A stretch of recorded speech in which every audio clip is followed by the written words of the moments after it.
আমরা সবাই অতীতে বসবাস করি। শুনে ইলজিক্যাল মনে হইতেছে, রাইট?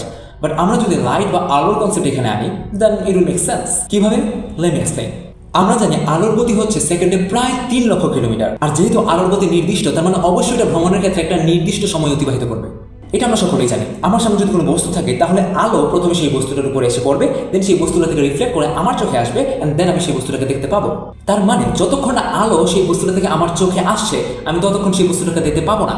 আর ইয়েস, আলো কিন্তু ভ্রমণের সময় নেয়, কথাটা মনে রাখবেন। একটা সিম্পল উদাহরণ দিয়ে আপনাদেরকে বোঝাই। সূর্য, যেটা আমাদের পৃথিবী থেকে প্রায় 15 কোটি কিলোমিটার দূরে, সূর্য থেকে পৃথিবীতে আলো আসতে প্রায় 8 মিনিটের মতো সময় লাগে। এখন আমি যা বলবো সেটা বোঝার চেষ্টা করবেন।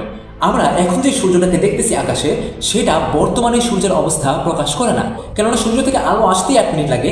এখন যে সূর্যটা আমরা আকাশে দেখতেছি, সেটা হচ্ছে 8 মিনিট আগের সূর্য। এখনের সূর্য সেটা দেখার জন্য আমাদেরকে আরো 8 মিনিট অপেক্ষা করতে হবে। সিমিলারলি আরো একটা এক্সাম্পল দেওয়া যেতে পারে। আমরা যে রাতের আকাশে এত তারা দেখি, তারা মানে কি নক্ষত্র দেখি অনেক দূরে। এখন সাপোজ একটা নক্ষত্র আমাদের পৃথিবী থেকে বা আমাদের থেকে 200 আলোকবর্ষ দূরে। এখন আলোকবর্ষ মানে কি? আলোকবর্ষ বলতে বোঝায় ফোটন বা লাইট 1 বছর সময়ে যে পরিমাণ পথ অতিক্রম করে, সেটাকে আমরা 1 আলোকবর্ষ বলি। তার মানে যে নক্ষত্রটা আমাদের থেকে 300 আলোকবর্ষ দূরে, সেখান থেকে আলো রিফ্লেক্ট হয়ে আসতে 300 বছর সময় লাগবে। কারণ এখন আপনি যে নক্ষত্রটার অবস্থাটা দেখতেছেন, সেটা তার 300 বছর আগের অবস্থা। হইতে পারে এখন সেই তারটা এক্সিস্টই করে না, সেটা মারা গেছে।